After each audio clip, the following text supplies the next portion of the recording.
Good afternoon. Hello, hello. Welcome.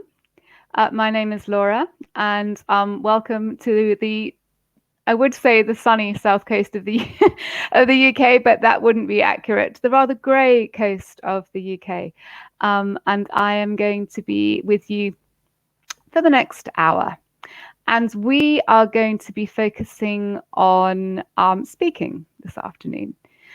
What we're going to be looking at specifically is maybe something different. I'm very well, thank you, Rajuan. I'm very well. How are you? How are you?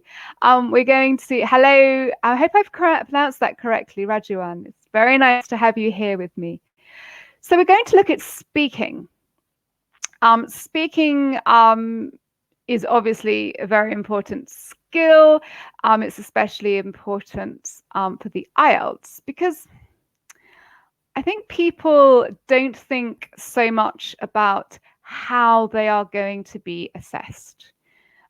With the writing, which is the other subjective skill, it's quite straightforward in a way to think, okay, how am I going to be assessed? How am I going to be looked at? But with speaking, it's a little bit different. So what I'm going to aim to do, I'm very well, thank you, Barry. How are you? What I'm going to aim to do today is to change your thinking about it a little bit. So we're going to be looking at how this is assessed. So the plan is we are going to look at three things in the next hour. First of all, we're going to go, hi Darlene. The first thing we're going to look at is we're going to have an overview of this format of the speaking test itself. Some of you will be like really familiar with this, but it's always good to have a refresh. And some of you might not have seen this before. So we're going to look step by step through the different parts of the speaking exam. The next part is what I think is really important. It's basically changing your, good afternoon, Pradeep, basically changing your mindset. Okay. You know what you are going to do in a speaking exam. Okay. You are aware of your own skills. We need to shift your thinking. We need you to start thinking like an examiner. Okay. So your examiner is your audience. And the best way of doing that is to analyze with me very closely how they are going to analyze and assess your speaking. So sometimes students think, okay, they're just going to listen to me speak and they're just going to pluck from the air a random grade and they're going to say, yeah, this student is quite good at speaking. This student is very good at speaking. IELTS, hi Ben, IELTS is not like that. IELTS is actually a very, very precise and exact way of monitoring and assessing your language, okay? And the first thing that we are going to look at is really important. It's fluency and coherence, okay? So that is what we're going to focus on today. Hi, Jibby. Nice to see you. All right, so fluency and coherence. Keep that in your minds. What does that mean? What's going to be assessed? And how is it going to be assessed as well? Okay, so first of all, let's have a think about the breakdown of the test. Okay, so as an examiner, there's you. You're the only people in the room. It will be interactive. I think that's something worth remembering as well, is that any speaking that you do inside an exam or otherwise, it's also a test of your listening. So what you need to do is think of it as an exchange. And you really, really, really need to impress the examiner with your part of the exchanges. Okay, so it's meant to be as close to a real life situation as can be. It's about 12, 13, 14 minutes long. Obviously, they're quite precise how it's timed in the exam, how it's broken down. And this is how it's going to work out. Part 1, you ask questions about, you don't ask, excuse me, you answer questions about yourself and your family. Part 2, you will speak about a topic. In part 3, you will have a longer discussion about the topic that was introduced in part 2. Okay, there we go. 3 parts, nice and straightforward. And this is just some extra information here about what happens. Okay, so part 1, examiner says hello, they introduce themselves, and they ask really quite general questions about familiar topics. We'll have a look at some examples of that in a second. In part 2, you will be given a task card on a particular topic. Okay, and this will include key points. Okay, keep that in your head. Key points that you should talk about. You're guided a lot in part 1 and part 2. And in part 3, it's connected back to part 2. So the examiner will ask more questions which are connected to the topic that you discussed back in part 2. Okay, so part 1, always separate. Okay, part 2 and 3, they are different task types, but they are connected by theme or by topic. Okay, so let's have a look. Hello, Ghaznavi. Hello, nice to meet you. Very nice to have you here with me too. Okay, so this here, it's just a sample. Okay, it's just a sample of part 1. Very, very typical. Okay, it's an introduction and an interview. Kind of like a job interview. Okay, let's just have a look at these questions. Let's have a look now. Do they look straightforward? Do they look easy or do they look difficult? Okay. What kind of place is it? Where your hometown is? What kind of jobs do people do? How long have you lived there? They're kind of like job interview questions, or perhaps the questions that you would ask and answer when you're meeting a friend for the first time. Okay, so just keep those in mind. Okay, yeah, they look quite straightforward questions. But let's start thinking now about how you should answer them. Okay, to keep those thoughts in your head. So that's part 1. And then we move on to part 2. Okay. Okay, so this is called the individual long turn. And you get a card. You normally have about 3 points on the card as well. And these are points that you have to discuss. Okay, so these are points that you do need to talk about. You get a minute to prepare, and we'll talk about what you should be doing in that minute a little bit later. And then you have probably about 2 minutes. They say between 1 and 2 minutes, but actually it's normally 2. And you have to talk on your own for those 2 minutes, and you need to respond to the prompts in the card here. Okay. And then there's some questions at the end as well, which is connected to that. So done part 1, done part 2, and surprisingly, we move on to part 3. Okay, so let's have a look at part 3 here. So it's a 2-way discussion. Part 2 is just you talking on your own, and the examiner sits and listens very carefully to what you're saying, but they don't actually interact. Hi, Shamim. Hello. So part 2, they sit there, they might nod, look encouraging. But part 3 is more like a normal, as normal as it can be in an exam. It's more like a normal conversation, okay? It's a two-way exchange. And we're going to look as well at ways of going through part 3 successfully, and how to make it different to your responses to part 2 and part 1. Okay, so let's just have a quick look at these questions. I'm not going to look at them in that much detail right now, but let's consider, first of all, how people's values have changed.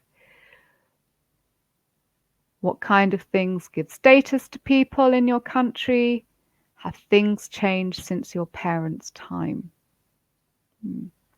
So again, we're going to look at the question types a bit more closely later on.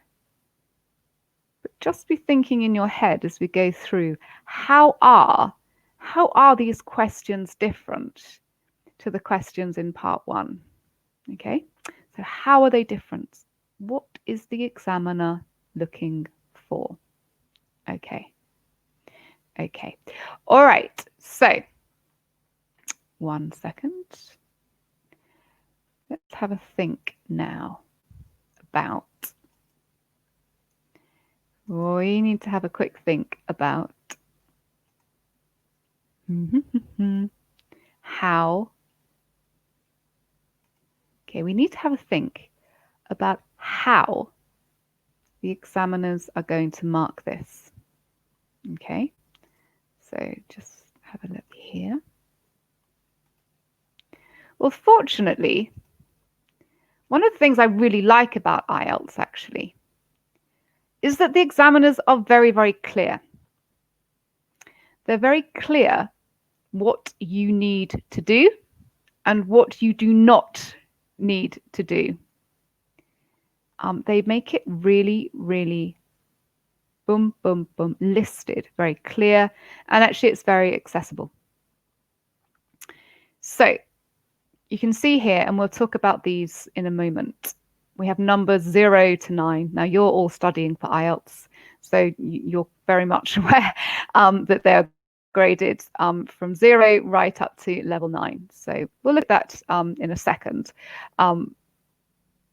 But what I want to look at with you is actually the 4 different columns here. Okay. Oh, can you see something now? Can you see, Darlene? Can you see the screen now, Darlene? Can you see it? Okay. Okay. Can you see the scoring bands now?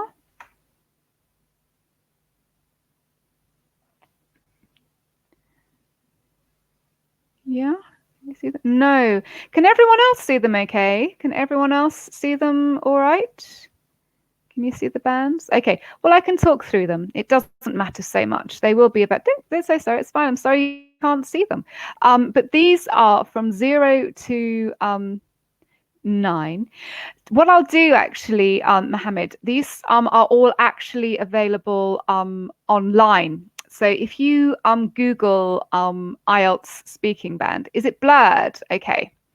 Okay, so I will switch this over. So don't worry too much. I'll put the link here because it's very easily accessible. Let's just try one more thing. 1 second. Won't be a sec. Let's see if this is going to work. Okay. If it doesn't work, it's not a disaster because I can just send you the link. It's not hugely important, but it'd be nice if you could see it now. Let's have a look. Okay. Let's have a look here. All right. Okay. All right. I'll send you the link, but it doesn't matter because it's actually very clear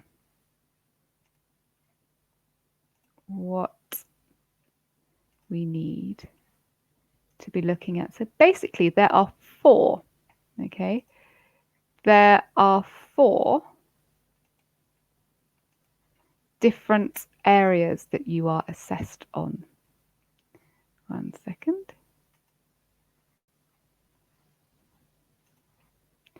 My screen is just having a... Okay. Screen icon here. Okay.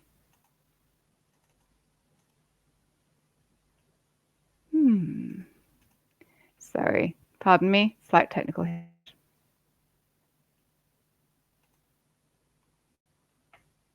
Okay. Apologies, guys. Give me a second, hopefully.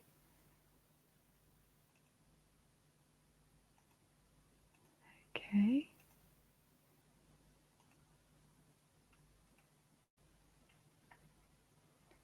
All right. See if I can upload the PowerPoint now.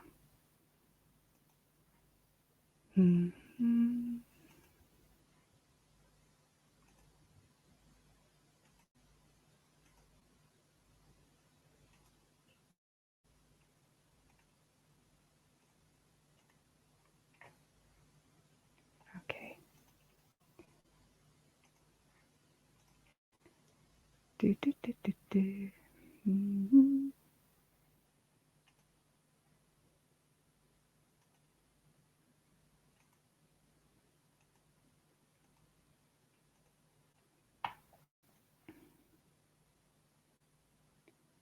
Why aren't you working?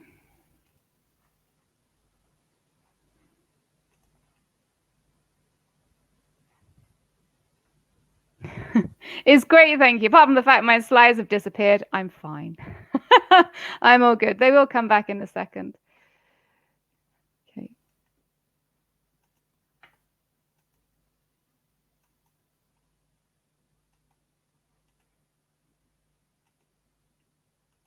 Okay.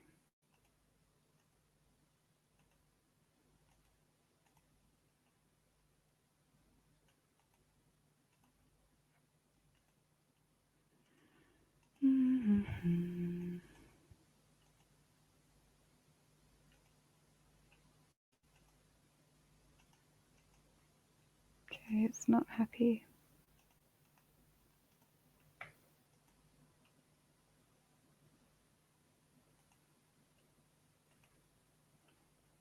One sec.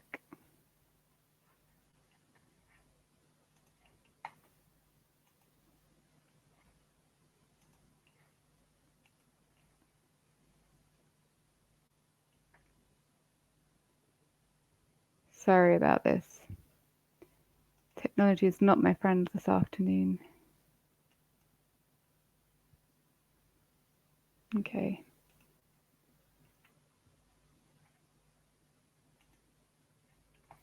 I think what I need to do is actually leave the studio and come back in, but I'm not too sure.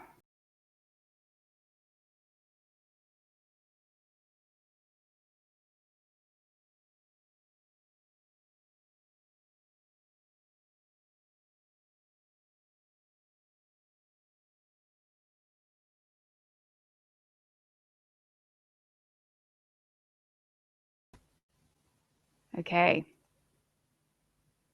Let's see if this is going to work.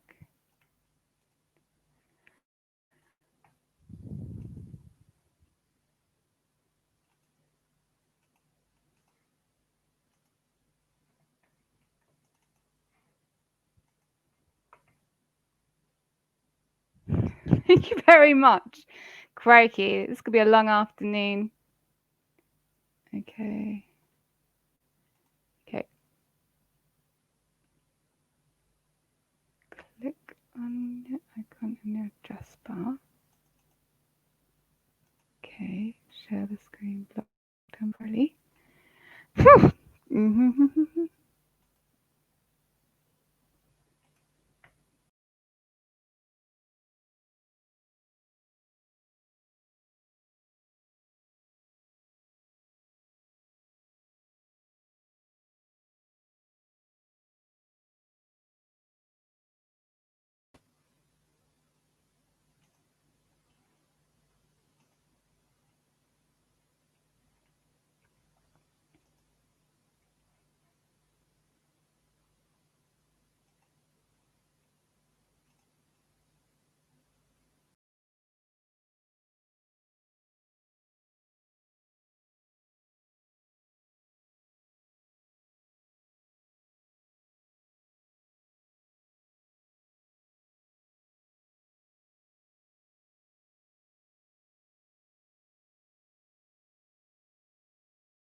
So I think, hopefully, it's going to work. Yes, it is.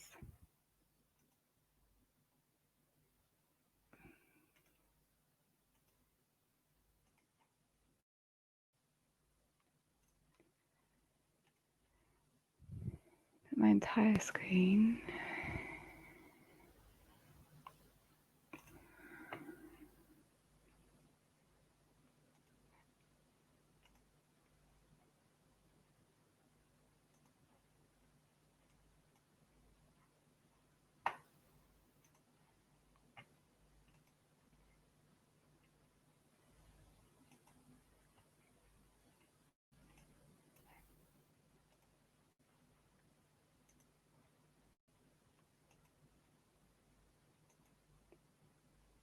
Excellent.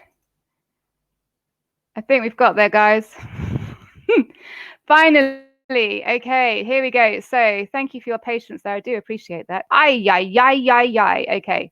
So understanding the band scores. Okay, so this is something I'm sure that you are familiar with. I'm only looking at band 5 up to 9, basically, because they are the ones that we really need to focus on, because I think most of you are going to be looking for upwards of 5. So basically, 9 is an expert user, that is a proficiency level student. And then band 8 is a very good user, and this is some information that you can look through at your leisure. Fully operational command. So this is a high advanced level here. And band 7 is a good user. It's basically somebody who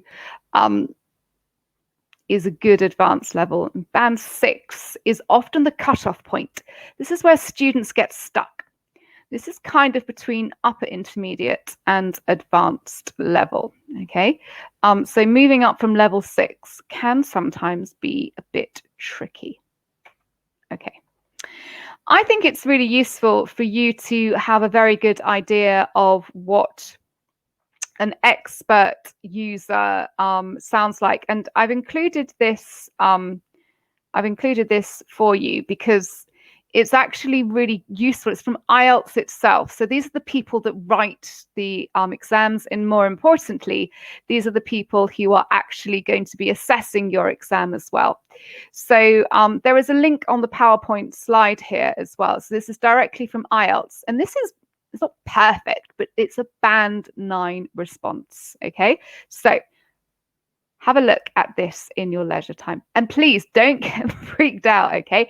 This is a textbook example, okay? This is basically IELTS saying, if you want to be 100% perfect, then this is what you need to be doing, okay?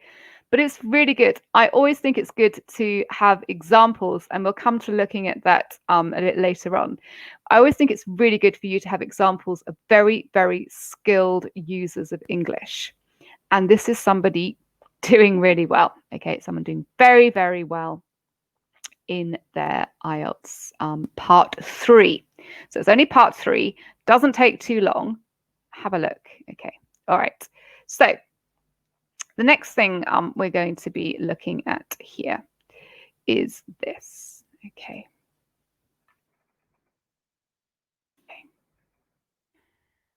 How the speaking is assessed. All right, so there are 4 parts: fluency and coherence, lexical resource, that's your vocabulary basically, grammatical range and accuracy, that's your grammar, and your pronunciation as well. Okay. Now, vocabulary, grammar, and pronunciation, these are things that are quite familiar concepts to you, okay? And this is kind of what you expect to be assessed on as well. But it's the first one that often causes students to think, what does that mean? Now, each of these areas are worth 25% of your final mark, okay? So fluency and coherence is worth the same as you using the correct words. It's worth the same as you using a broad range of grammar and an accurate range of grammar. It's also the same as pronunciation. So in the next lessons after this, we are going to go through and look at each of these areas. But we're going to start today by looking at fluency and coherence, because I think it is probably the least understood of the four, and it's important. It's the first area that you are marked on. Okay.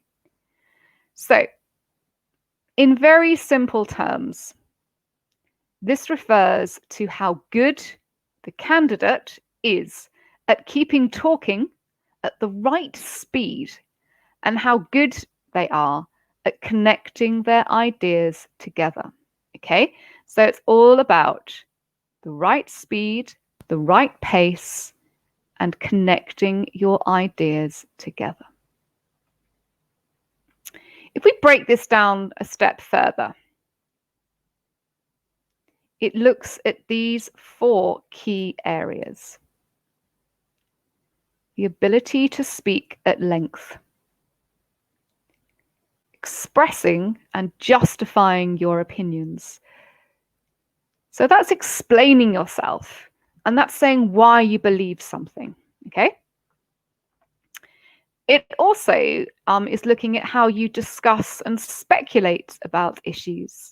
So you've got to show that you can talk about things that you're not really massively sure about, okay? But you are still able to say, maybe this will happen, maybe this won't. I don't know. I'm not sure. Could be, possibly. And the last one, I think, is probably the most important. It's how to organize your ideas logically, which is not easy, I know, when you're speaking. Okay? So these are the four key areas: speaking at length, expressing and justifying your opinions, discussing and speculating about issues, and my personal favorite, organizing your ideas logically. So I'm going to start off by being slightly negative here. What the examiners, they don't want you to do. Okay? Right. So, in the speaking band descriptors, long pauses and repetition are absolutely to be avoided. We will talk about pausing a bit later, but long pauses and just repeating yourself, that's not going to be okay. Secondly, please don't memorize mini speeches. It's just so obvious when people do. It's not a speech making competition. It's supposed to be a natural two-way conversation in part two. It's a one-way conversation. But please don't memorize talking about yourself, your job, your family. You can tell within a second that people are just repeating something that they've written down before. It actually causes a lot of stress for students because they forget them, and also they're just not connected to the questions that they're asked, and it's just awful for them, and it's awful for the examiner. And you have to think about that. You know, your examiner, as I said before, they're your audience. Yeah, so you need to think, what's going to make the examiner comfortable? What's going to make them confident that I know what I'm doing here? They're doing their job. They just want to sit there and they want someone to do something where they just have to sort of sit and nod occasionally. You have to put the effort in, okay? You've paid for this exam. You've paid quite a lot for the exam as well. So you need to make sure that what you're doing shows the examiner that you are in control and that you are prepared, but not that you have prepared material. Please just don't even think about it. It's just more trouble than it's worth, okay? Now, this is a really common issue here. People think, fluency. Okay, well, I can show them that I'm really fluent by speaking really fast. No, please don't. Now, in the band descriptors at band 5, there is mention of what we call slow speech. And slow speech is basically if you talk like this, it looks like you've been slowed down, basically. But just because they tell you not to talk like that doesn't mean that you should talk really, really fast. Okay. Fluency does not equals speed. They'll be looking to see if you can talk at a pace and a speed which is natural and is understandable. If you talk really, really fast, they won't understand you. And you won't understand yourself. It'll be a big mess. Don't do it. So we've looked at the negatives. Let's think of ways how to improve. Okay. So I'm going to just whiz back 1 second to this set of questions here. So this is part 1. Introduction and the interview. Let's talk about your hometown or village, what kind of place it is, what's the most interesting part, what kind of jobs do the people in your town or your village do? Would you say it's a good place to live? Why? I mean, this is a sample, okay? So I can't say 100% you're going to get asked about this. In fact, you're probably not, because this is information that's released by IELTS to show students a typical set of questions. So I don't think that they would ask you something identical to this, but they would ask you similar kind of questions. Are you working? Are you studying? Tell me about your experience learning English. Like the writing, the speaking is really, really general, because you're examining people all over the world. People are taking the IELTS exam in Switzerland, in Saudi, in South Africa. So they have to make the questions as general as possible. Also, I mean, the speaking part of the exam as well is similar to the listening, because the same format, exactly the same questions are used for the general training and for the academic. So these questions have to basically be appropriate for people from everywhere and people taking the IELTS for a huge range of different reasons, okay? So the questions are quite broad and the questions are quite boring. They're not, but it doesn't mean that your answers should be boring, okay? Also as well, if we look back to this slide here, I've shown you from 5 up to level 9, because that's generally what most people are interested or hoping to get, yeah? But we can see on the right, we can see over here, it goes from A1 up to C2. So the people that are going to be answering these questions, some of them are going to have like 0 pretty much English. I'm sure that you don't. But the questions have to be appropriate for somebody who is aiming for a 4 and somebody that's aiming for an 8. So the questions have to be very simple, okay? But that doesn't mean the responses should be, which we'll get to later. It's really important, okay? I know it's an exam. You're going to be stressed. You just don't want to make any mistakes. So you just want to say something that you know that's right, but you have to push yourself. You have to be ambitious. You are going to make mistakes, okay?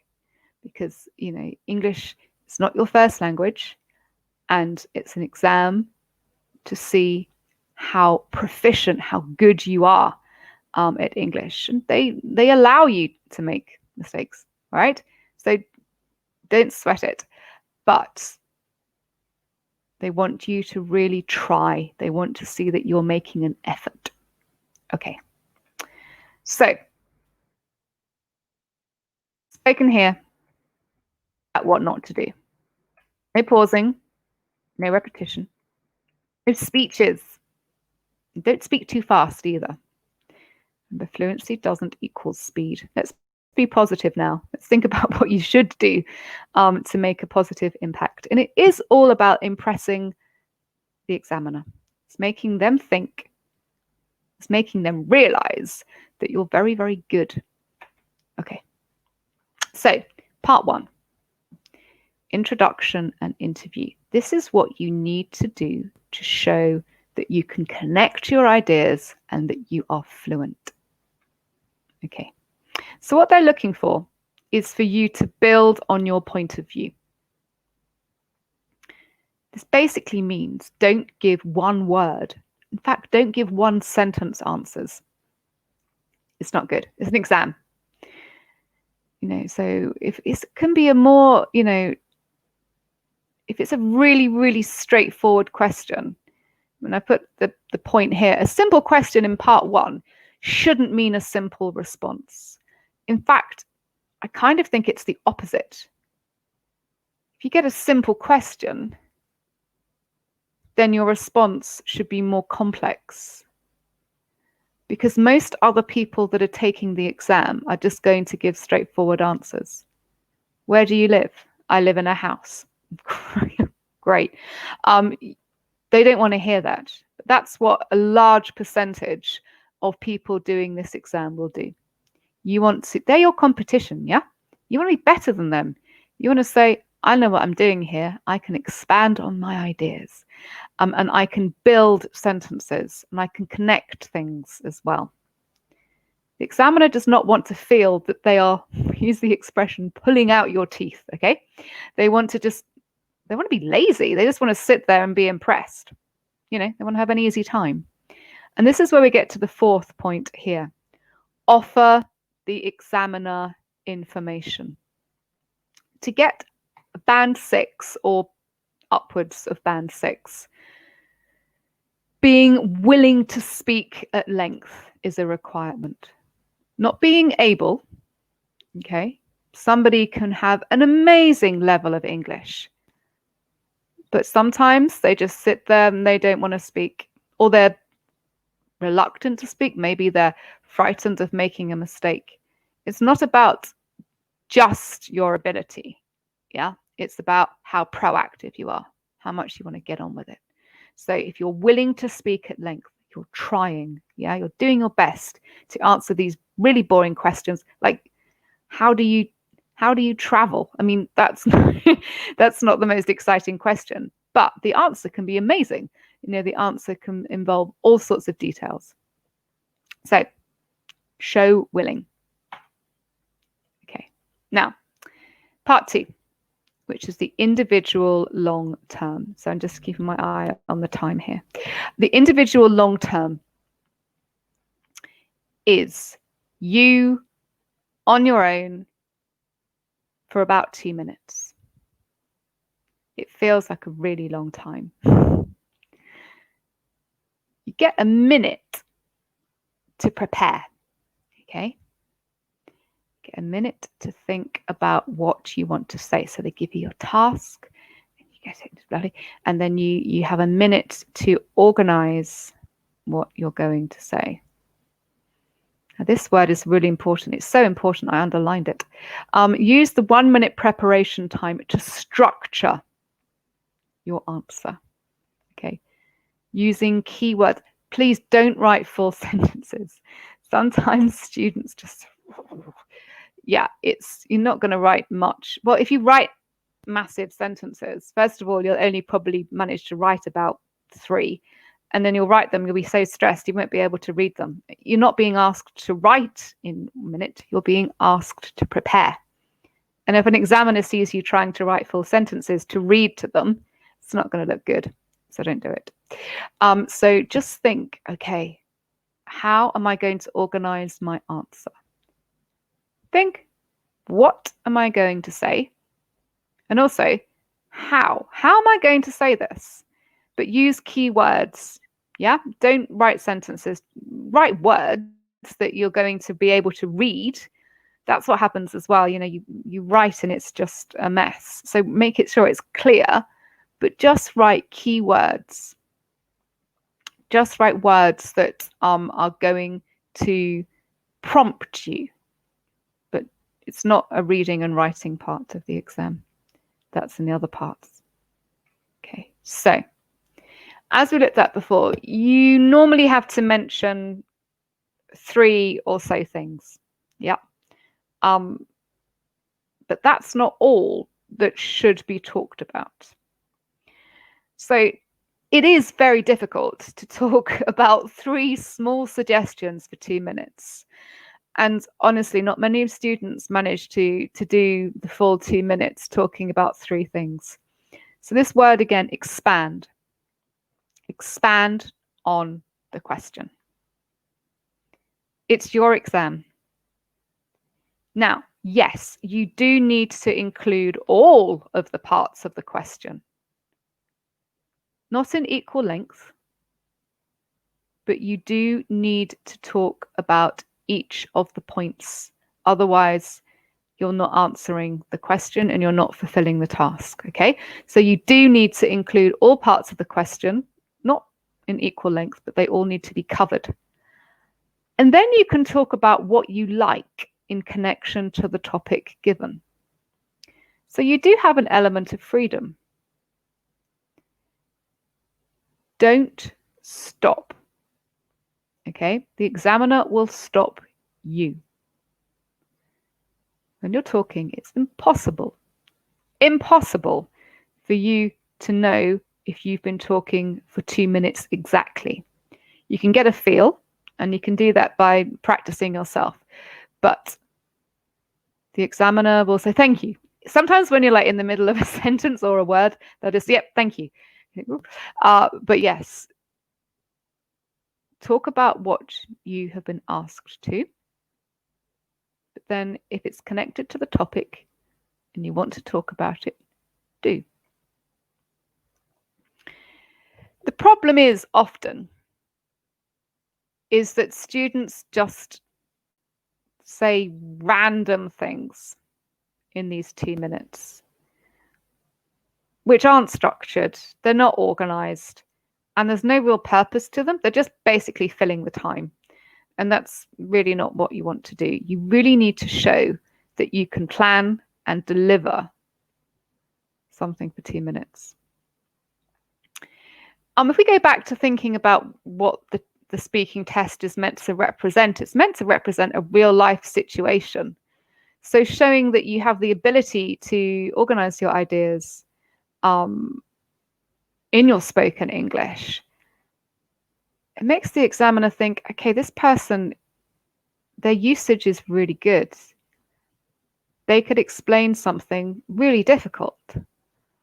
Or perhaps in a work situation, they could explain a solution, or they can negotiate. Yeah. So the test is meant to be representing not just what you can do in an exam, but what you can do with your English in the real world. So organization is key. One of the problems as well, it's really tempting just to spend all your time on the first prompt, because you get 3.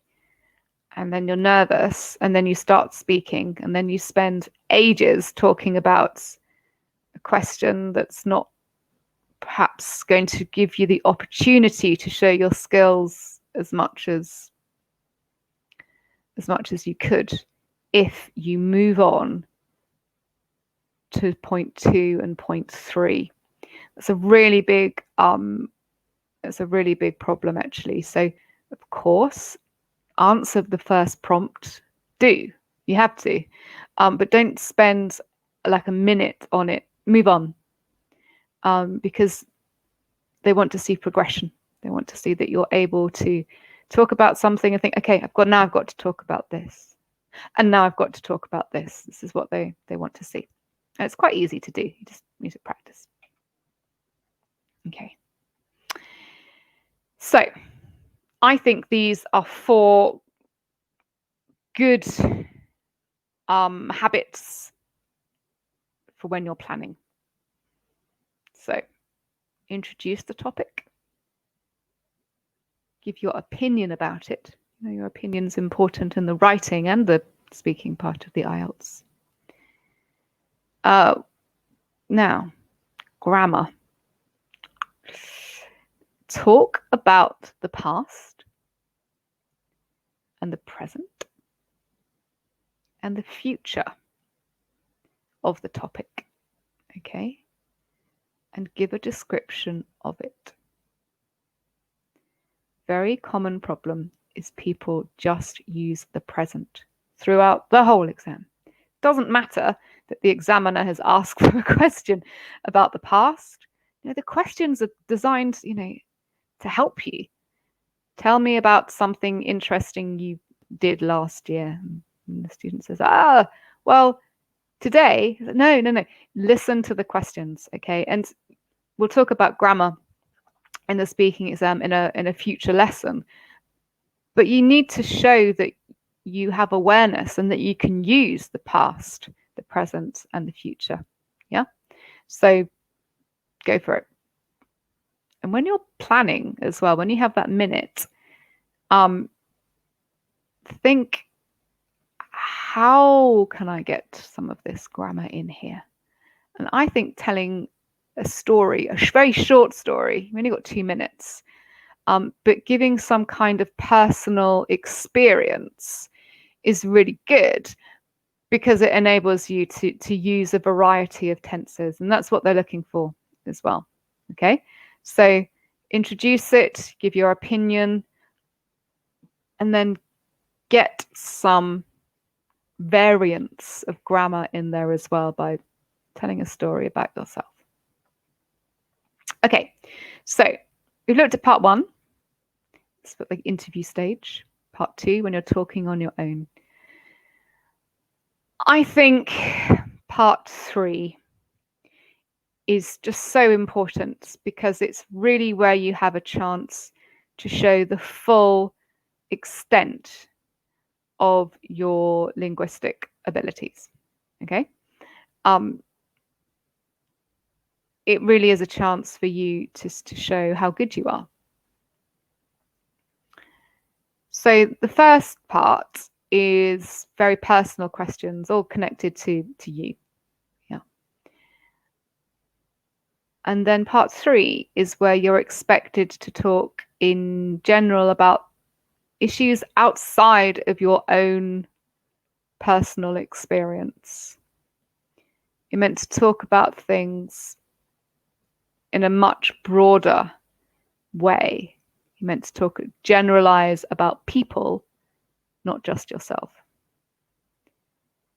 It's not that the questions are harder in part 3. I don't want you to get that idea. It's just that they give you more chance to open up the topic. So this brings me to my second point on the slide here. Don't be afraid to ask for a pause to think before answering, okay? I would, if I was asked some of the questions in part 3, I would need to think, okay, we'll look at phrases another time, how to do this, but they're quite complicated issues that you're asked to talk about. So, you know, it's not a disaster. It just shows that you're comfortable and you're confident in the exam. And I suppose the last part here is true for all of the 3 parts, isn't it, really? It's really important, but it is particularly important here. It's really important to develop your answers and to speak at length, okay? I know it's important everywhere, but it's really, really important here. Part 3 is like 4 or 5 minutes. So you need to really, really be talking fluently here and giving lots of examples and using these. Reasons why. Why do you think a situation is the situation it is? What is the effect of the situation that we're focusing on here? Make comparisons. It shows that you're intelligent. It shows that you're not just thinking about your own personal experience. And also, it's just a really good way of getting some grammar in there as well. You know, use some comparative language. Examiners like comparisons because it does show real confidence in your language usage. Now, I've put personal experience here, but I want you to use this very carefully. Yeah. I think it's okay to use a very short, this happened to me once, or I'm not sure how I would feel if I was in that situation. But remember, in this part of the test, it's meant to be more about opening out, more general, okay? Not just about you. Okay. You need to do as well is we call it signposting, okay?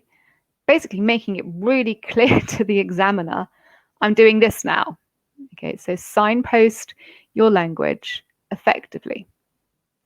So, as we looked at before, compare and contrast. In my view, there are two main differences. Now, I know I said before, don't memorize mini speeches, and don't, please, just don't. But you can memorize expressions. Yeah. So, like in my view, there are, yeah, it's useful. You can use it for your writing as well, actually. So yes, don't memorize speeches, but do think about phrases that will probably be useful. Responding to a point, just making your speaking a little bit more complex rather than just saying yes or no. Yes, I agree because I'm not sure I agree with you. You see? And the you see is prompting you to move on to something else. Okay. Now, remember before we were talking about in part 2 how you can introduce a story to get some kind of past tenses, some past grammar in there. You will be asked to talk about the future in part 3. So it's really important you listen to the questions very carefully because the grammar will be there to guide you in what they expect your responses to be. Okay. We speculate when we're not sure. And I think, wow, I think as everybody is very much aware at the moment, we're not sure of much about our futures at the moment. So I think we will probably, maybe there will be, it's unlikely that we will have all ways of saying, look, I don't know what's happening tomorrow. I don't know what's happening next week. But you need to be able to show that you can talk about the future. Okay. And you need to be able to show that you can talk about the future after you've spoken about the present or the past. Okay. So, but it's really important that you are able and practiced at talking about the future. And finally, listen to native speakers. Now, I know I sent the link there for listening to a band 9 example of a part 3, a really excellent response. But that is, it's not acting, but it's, you know, it's not the most authentic situation. Regina, I'm sure that you watch lots of programs on Netflix and YouTube and all sorts of things, which is very good for your English, actually. Mimic them. Yeah? You've got a favorite actor or actress. How do they sound? What happens to their voice? Aim for aim for calmness and smoothness. And we will talk a lot more about this when we have a session about pronunciation. But just think how you learnt your first language. You learnt that by listening to your parents or your brothers and sisters, or maybe the radio, or maybe TV. That's how you learnt to speak in a similar way to them. And just because this is your second or third language, the principle is still the same. If you listen and you copy, you learn. And the really, really finally part here. And okay. We all do it. Even me. It's just, I did it then. It's just your brain pausing a little bit, okay? We're not robots, we're people. There is a difference between these kind of natural sounds, like,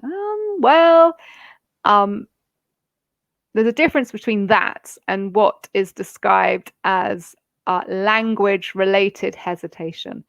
That's what the examiners call very formally for when a student doesn't know what to say. Yeah, there's a massive difference. When someone is just,